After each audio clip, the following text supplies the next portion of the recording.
Let me tell you, bro. No, seriously though. 1995, right? For real. Went to a little. They had this place called Magic City, right? Went up that jump, right? And they had like just different new. They always had new artists and stuff, right? Jay Z Yeah. had the song "Presidents to Represent Me." Take money, the non-sampling and stuff, right? But he was Yeah. new. He was new, so we didn't really know who he was. But it was a cool song, and I just remember looking at he had these bag ass pants on. They had fucking Snoopy on. He just had a Was regular. he was he in VA? Was he in Yeah, VA? he was. It's Petersburg. Okay. He was actually in my hometown, Petersburg, Virginia, where Okay. Virginia Okay. State at. Okay. I'm in this Virginia State as a landmark. So, yeah, man, he was up there. John, I was like, man, Snoopy, John. We kind of laughed at it, like, man, we them boys, like, you know how Petersburg people is. We them boys, whatever. Then, man, you started hearing about the iceberg. Then we came up here to D.C. right there on Peach Street, and it was someplace not on Peach Street, like in Georgetown, right? And it was a place that sold iceberg. Yo, that shit was like the shirt, the pants he had on, in '95 was like $200, bro. And we was Yeah. like, you know what I mean? We young. I'm like literally 18, 19, bro. Literally, like man, we can't afford that. You know what I mean? We buy polo, we buy Nautica, we buy Hilfiger. You know what I mean? That was our swag. That was the what's the boy name? Wu-Tang Clan, you know what I mean? You know, they Polo Nautica out, you know what I mean? Nautica, Hair Figure, Wallabies, you know what I mean? That's Mhm. we on that man came up there with the real designer. Whole time it's Snoopy with the iceberg. So I heard the hats was even a bill for the iceberg hats. man, let me tell you, That's what man. I just bought one shirt and just had iceberg all the time. I think I wore that bitch a million times. We got with it too. Million You know, niggas times. wasn't wearing that shit on the West Coast. Well, iceberg, they won't. So, nah, we wasn't rocking no iceberg. Then you know what it didn't hurt. What kind of stuff they had over there when y'all was going to the clubs? Man, I mean, really, you know, I mean, we had the, you know, the FUBUs and all that kind of shit. I mean, the regular stuff, but that iceberg and No, all hold on, that wait, kind wait, of wait, shit, wait, that wait, didn't wait, resonate with the West Coast. You know, niggas is Bro. wearing chucks and bands and Bro, all that kind of shit. we never wore FUBU. Just like never. See, okay, well, there you go. There you go. See, I told you, no, seriously, though.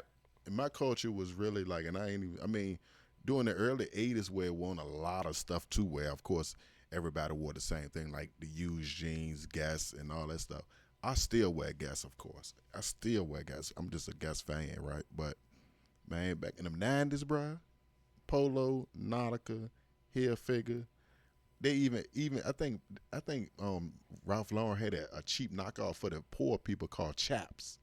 They even had that, bro. I remember Chaps. Yeah, yeah, I remember Chaps. You know what I mean? So Yeah. yeah, bro. So like and then there was a place in down in Williamsburg that's not too far from Petersburg. There was outlets.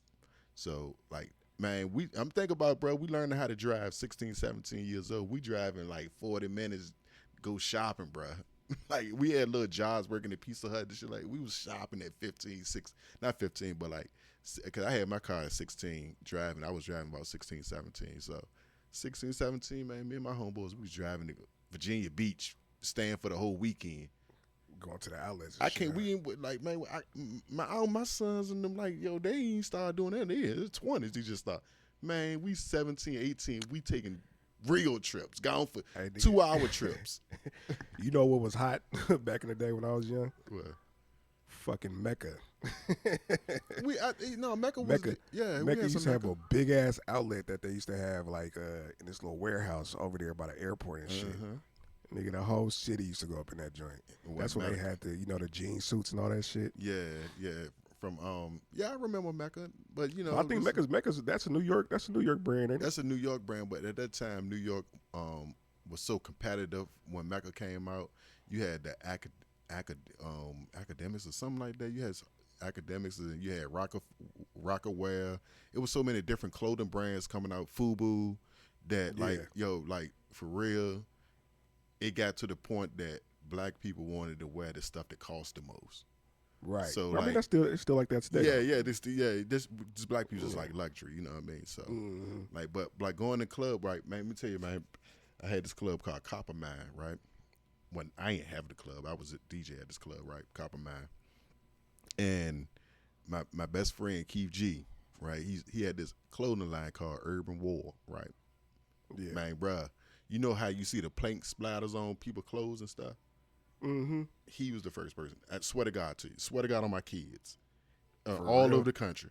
He was the first person to do it. Guess who it is? It's Trey Songz's cousin, bruh. Trey Songz's cousin is like the inventor of that splash, the paint on the clothes, bruh. Yes, Trey Oh, Songz's okay. cousin. Oh, yeah, because Trey Songz from Petersburg, Petersburg, right? yup. And his cousin Yeah. is the originator, right? So, right, boom. He's go over to his house, bruh. He said, man, I don't know, he was a plug, bro. He used to get the Air Force One. So we had the custom Air Force Ones. Now, just imagine your swag, your status, bro, if you a DJ and your whole outfit is custom. So Oh, yeah. I'm walking in the club. Literally walking in the club, yo, my whole outfit is just custom, bro. Like, so in the club hold like 1,000 people, bro. I ain't even, no, I'm not, no exaggeration. 1,000 people, right? And it had 2 lines. And both lines, just imagine the opening. Each line had 200 to 300 people in each line. So the lines was like down the block. And I'm not exaggerating. It was wild to see. That's the whole city, bro. The whole city. No. That's the whole Tri-City area. The 3 cities. We had people from Hopewell, Richmond, Dinwiddie, Petersburg, the whole area, bro. Because it's like a 20-mile radius. Like every black urban area came to that one location, and we had different clubs in that little area in Petersburg. So a lot of little people used to go to the club like Alzina, Spotlight. They used to just go down to, if they couldn't get in the Copper Mine where we was at, they'd go to other clubs. So other clubs just ate off. Everybody ate off each other. It was a great program, right? So man, my boy Keith G came out with that clothes, bro. Man, let me tell you, bro. First week I come in that joint, everybody's coming every week. Everybody go straight to him. He doing it out his backyard, bro. You go sit in the shed in his backyard. By the time you go drop your money off, drop your shirts off, whatever you want him to do, or he already got some pre-made stuff you buy from him, bro. I'm talking about the whole Virginia was locked down on those clothing. Go back and look at old videos of Trey Songz. You gonna see it. All the old. Go back and look at Just Gotta Make It videos and all that stuff. You'll see these big bag of clothes and it said Urban War. That's my best friend, bro. It's the story, right? So man, we used to have the clubs locked down to the point that everywhere we go, bro, we had a different look. We met Beanie Siegel and them when they was in their peak. Beanie Siegel, young Chris and Neef and all them boys, and Jules Santana when they was at their peak. Jim Jones. Yeah. We had the swag. Bro, see, that's what I can appreciate when it came about down the East Coast, bro. Yeah. Because There they was all, different I mean, layers. people can come out with a clothing line, and motherfuckers will actually go buy it and wear it, bro. Yeah, it was different. That's layers. what I can appreciate about the East Coast, especially like in the DMV area. And see, you see, like how we met, right? And I was talking to like how I met Foz DJing. It's going through the phase of different DJ, how we DJ and stuff, right? Cause my boy DJ Tomahawk, right? Like, let me just tell you a brief story, right? How I got on Foz DJing and going, right? My uncle is a radio DJ, right? But so I had access to a lot of records and stuff. So my dad, when I turned about 15, so I asked my dad for a mixer. Once I realized, so my dad bought it. Found me some turntables and stuff. So I full live had access to all the music, and but I ain't had a skill level yet because I ain't really know. I'm just learning, right? So did a party. I don't know, bro. The first week I got this stuff, bro. I had a gig the very next week after I got it. So with no experience or not. So Word. crazy stuff because I had friends and stuff. Played basketball in school. So did a party for somebody. Blew all my uncle's speakers, yeah. I mean, literally blew them all, bro. I mean, just imagine back then how much speakers cost. You know what I mean? So my pops, when I had the money I made, like it was like so he was like, oh hell no, I'm gonna put you on with somebody who can help you and stuff like that with the speakers and stuff. He put me on this guy Tomahawk, right? Tomahawk became my mentor, bro, and just protected me, like from haters, and just taught me how to DJ, the business, how to move, how to handle everything you need to know. But these niggas was real live turntablists. I'm talking about I'm talking about real live battles, bro. That's crazy, bro. That means the record all marked up and all kind of shit. Everything, bro. That's what I grew up on. So that's what I was learning growing up. So it was me, him, and his nephew. His nephew started DJing at the age of 4, bro. So imagine we was going to clubs with a 4-year-old, 5 years old, 6-year-old, 7-year-old, 8-year-old, and he was the rawest DJ out of all of us. That's crazy. That's the crazy dog. All we used to do was just hand him records, hand him the record to play. He knew. I mean, and like as he was growing, like he learned the music, so it became a time where I just started being a host. So for a minute, people didn't really know how good I was as a DJ because I was hosting more because I had the 4-year-old DJ, and I'll take over at the end maybe. But it was like, man, we had a team. It was like a wild, like, East Coast, bruh. Like when people talk that, like, how was that culture? Oh man, it was competitive. It was competitive. I just had dogs around me, bro. I had real dogs that was really good, like Casper, and Casper helped me in this DC area, and then I learned the DC culture. I got with this DJ named DJ Deuce One, and he taught me the music, the type of music they like up here. So it's different, different, like Seattle. How would you rate the music level in Seattle? What type of music y'all listen to from Seattle? You from Seattle? So it's it's definitely West Coast. I mean, but it's more, I would say, Oakland driven.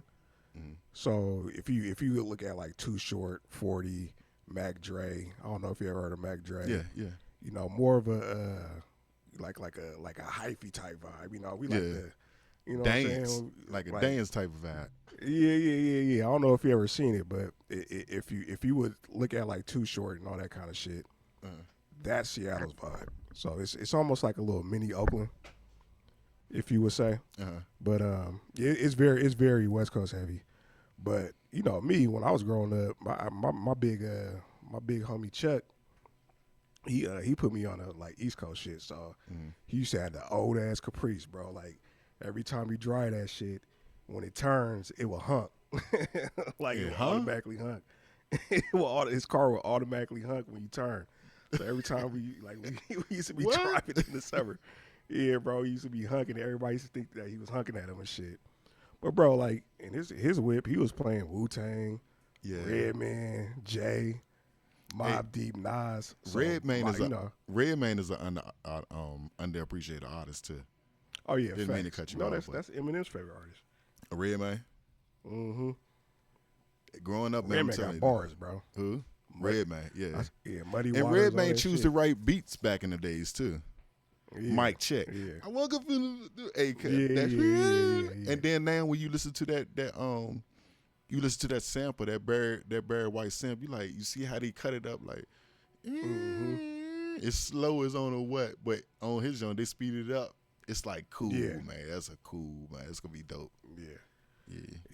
So I mean, I was pretty much listening to everything when I was growing up.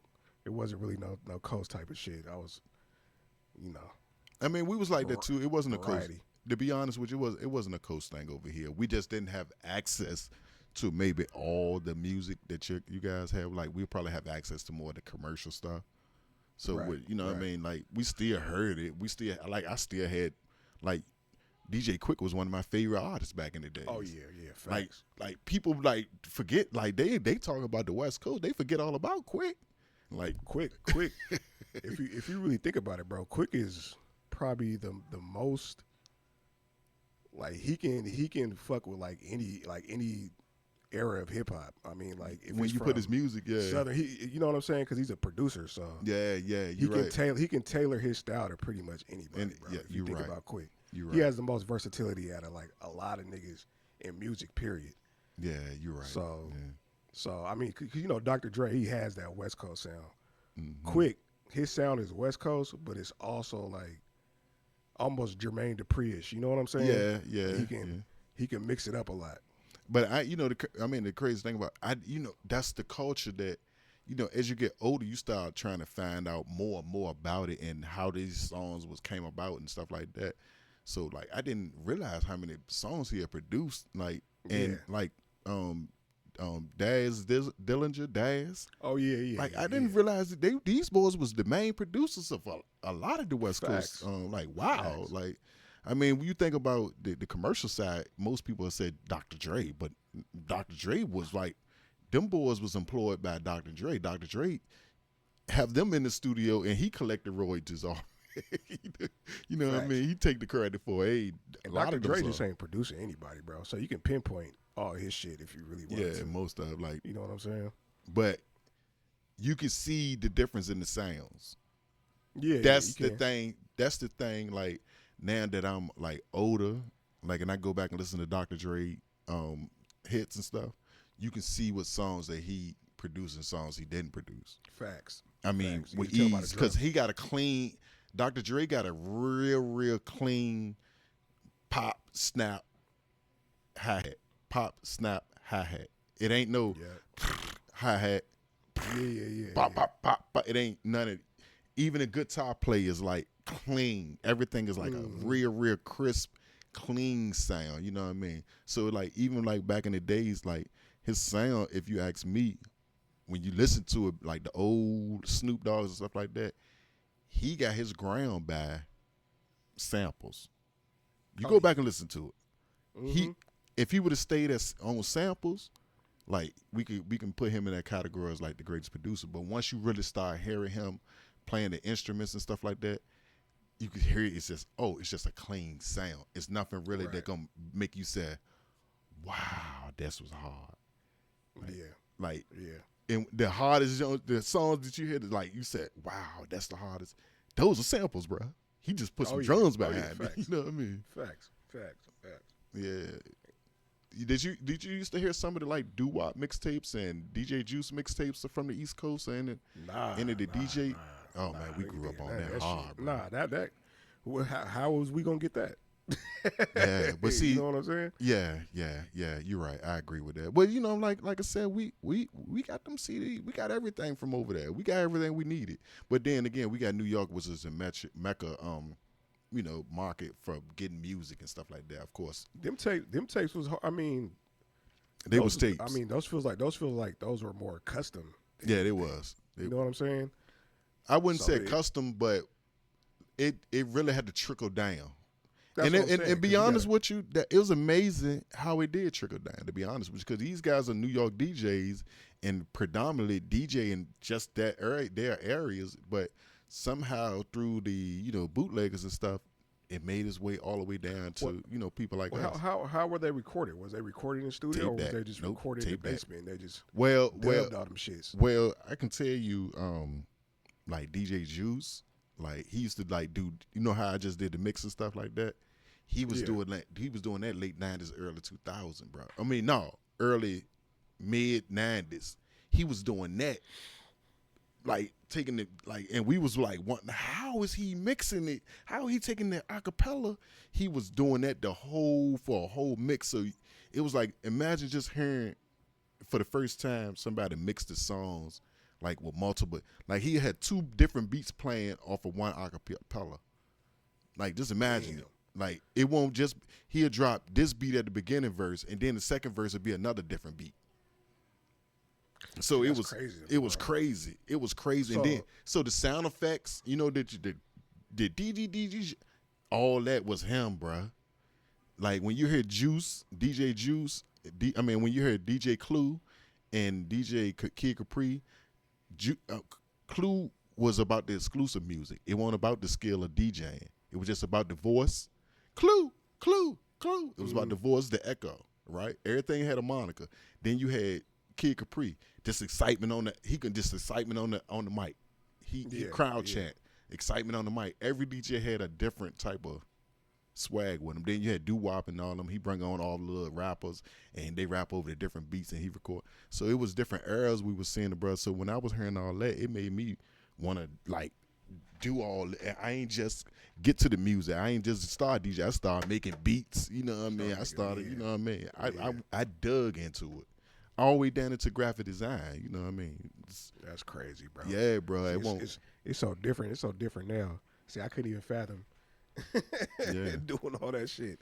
as Yeah. a DJ. Like, you know what I'm saying? It's Yeah. all digital. Y'all niggas used to have to carry crates and shit. Yeah, man. Yeah, Whole but totally different game, bro. it gives you a respect. But the thing I don't like about it, right? You know, like how the older DJs look at how it is right now is they refuse to evolve. You know what I mean? Like That's when a you lot of old niggas. I mean, that's what everything though, bro. but You talk to an old head, even if it's about sports or some shit. they revert back. Yeah. But It's not like, oh, not it's not not like everybody. how we used to do it. Yeah, nigga, because everything revolves, bro. Yo, bro. One thing you will see. I'm 47, man, and I done heard all the good music I can hear, like from the 70s.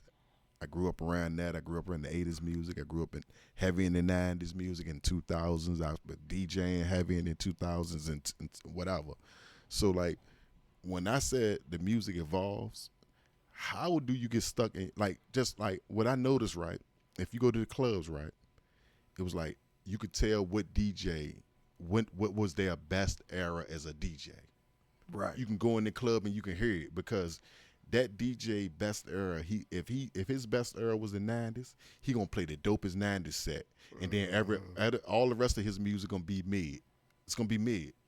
Like I know DJs right now, I know a DJ gonna play his 2000 set, the 2012 set. It's like, yo, oh my God, yo, yeah. Yeah. So nowadays, right? So I peeped it, right? And I separated myself from all that, right? That's why you see now a bunch of like, if you see this is a DC thing. I don't know if it's other places, right? But in DC, I peeped it. If you see multiple DJs on the card, it's because it's different personality. It's different stuff you getting. Right. Like, Right. It ain't just like you hire your amp, man. You get amp C. All right, we good. We just got to get bro, amps. that it didn't used to be like that, right? It didn't used Nope. to be multiple DJs on one card. Nope. Because that's all you see now. That's all you see. And that's because the reason why, because I don't feel like it ain't because a DJ can hold it down. I don't think a DJ, the DJs that's been coming out is really making people comfortable like that. Because like when we really start getting our groove, I ain't gonna lie, we used to come in with different DJs that came in with different elements, right? But if they wasn't there, you still could get that element. You know what I mean? Like, say for instance, I came in with my homeboy, that came in with Mark, and Mark has got a great reggae set, right? So Mark come in and we know he there. All right, let's let him play his reggae set. That's a part of the show since we got the group of DJs, right? Cause that's his specialty. But the problem is right now is you got three DJs, in the younger parties right now. You got three DJs and they competing to play the same songs. You see That's what I'm true. saying? That's true. So I will say that as far as it pertains to like the eras and shit, you know, our old heads. Now the music that comes out today, it's so microwave because it's so easy to make. Well, go ahead. I'm not gonna say it all sounds the same. I'm not gonna disrespect it like that, but most of it, you know, it has its own, it's its own era for sure, right? But it just doesn't seem like the time is taken to actually put together like these projects and shit like that. That's why, bro, I be feeling like it's harder for me to sift through the music and actually find product that's actually great. You know what I'm saying? I feel like back then there were so many rappers, and every single part of the country had its own sound. You know what I mean? It wasn't like it's not like that no more. Well, that's what I was, waiting to hear the whole point, because I try to defend the new artists right now, because if you think about it from maybe the 2000s on up, besides Kanye, you see a lot of the music going away from sampling. So I could say from maybe the 2000. Let's go from 2000s up to about maybe 2016 to 17, right? You seeing people really putting in finger work in the music, making these beats, some of these timeless hits, right? So being that it don't sound like the 70s stuff that was sampled, it's like you're just operating basically off of like hearing these new sounds, these new drums, and it's new. So A lot of people can't revert to it because we've been flooded with so much of the same thing for years. All right, in the 70s, we was flooded with all 70s music. In the 80s, we was flooded with all 70s music. Think about it. In the 80s, we was flooded with 80s music. In the 90s, they decided to sample the 70s music to keep it in the flow. So now with the music you're getting right now, it's just pure talent, bro. Now, what you're getting, maybe the lyrics and stuff like that not evolving, well, ain't but too much you can say. Where it is evolving, I get to that. But like, if you really get into like how the sound right now it is, this is new. The drums are different, the snares are different, like everything. The guitar sound. I mean, they freaking the guitar. Now, I wouldn't say they don't put together a symphony or orchestra. It's not assembled right. I agree. It's repetitive. That's what I mean. Yeah, it's not That's what I assembled. mean. It's not assembled like how you would hear a Michael Jackson Thriller song where it's progression throughout the whole song. It never loops. If you ever listen to Thriller or Michael Jackson, anything that what's the guy who produced all that? What's the guy name? Quincy. Yeah, if you ever listen to Quincy Jones' music, right? Listen to his song. His beats change the whole. It never is the same. Boom, clap. It's the guitars, the sequence, everything changes throughout the whole song. Nowadays, they actually be doing that shit now though. No, nowadays it's 8 bars. There'll be like 2 or 3 songs in one song. Yeah, but it's niggas but switching up but the what? beat. Yeah, they switching it. But what I'm saying is, they not switching up progression. They switching up maybe the sound right. Yeah. But it's 16 bars of the same progression. Right. The worst song in history. The worst song to me privately, I mean, in history, I know a lot of people wouldn't think it. What's the Kendrick Lamar? They Not Like Us. Dun, dun, dun, dun. That's the worst beat I ever heard in my life. That's nasty. And it's a great, but it's a great beat. No, hold on. I'm not. No. Let me rephrase it. It's not a bad beat. It's a catchy beat. It's a great beat. I'm not saying that, but that's the worst beat ever made. And a lot of producers was because it's a 1 second sample. Yeah, He on the sample. Yeah. It's nothing else. Threw some drums on it. Threw some drums on it. As from a producer's ear, I can see why you would say that. God, that was bruh, really. I mean, but I get the culture and how it moves the culture and how the type of music, the hyphy sound. So I get it. That's why you never hear me really say that public. But I did say it public. But that's what I'm saying. You never hear. But it's so many like layers of how music changed. Like it's unfair. Like you can't say that Sexy Red ain't as good as Lil' Kim. You can't say that. We can't say Glorilla ain't as good as Foxy Brown. We can't say that. It's not even. They the same. They talking the same stuff. They sound dope. Both of them girls, they all sound dope. We got to give them their props. You know what I mean? We got to give them. We can't just keep saying, man, that shit ratchet. We don't like that. No, bro, I was in the 90s. No. You can't say that. You can't say that at all. I heard Lil' Kim. Lil' Kim was telling you eat her pussy back in the 90s. Now that argument is crazy because that's super contradicting, right? Like, it's been the same. It's been the same since the 90s, bro. Even what the late 80s. Late 80s, y'all. Like, they always talk like that. Hip hop ain't been family oriented ever since the 80s. Like you said, since the 80s when NWA started at the late 80s. Once they came with the gangster music, it was a rap. Yep, it was a rap.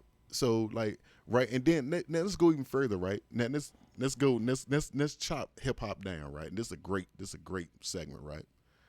In the 80s, right, they was talking about loving women, the rappers, right? Loving women in the 80s, right? Then in the 90s, they talk about pimping women, right? Right. Then in the 2000s, we went to crunk music, super hype music, pushing people around music in the 2000s, early 2000s, right? Then in the 20s, in the 2010s, it went to drug dealing, drugs. No, in the late 90s, middle 2000s, it was how to sell drugs music, right? Right. Then from the 2010s to the 2016s, it was how to take the drug music, right? Now in the 2020s, It's How kill. much drugs can you get? How many? How much drugs can you take? How much drugs can you, and how many people you can kill? Yeah. And with the drill music, Yeah. think about the progression of it, right? So Yeah, what we about to yeah. see right now, and we seeing a glimpse of it, like Kodak Black and all that, we gonna see the full drug addict is gonna be the next top addict. They're gonna be it's gonna be full out drug.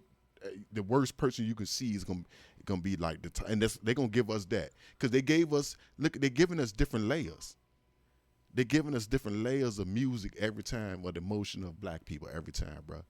Every Right. time they're Right. giving us different layers of it. They get like Future may put everybody on perks. Think about it, bro. Yeah. Yeah. Future that's put all facts. everybody on them designer drugs.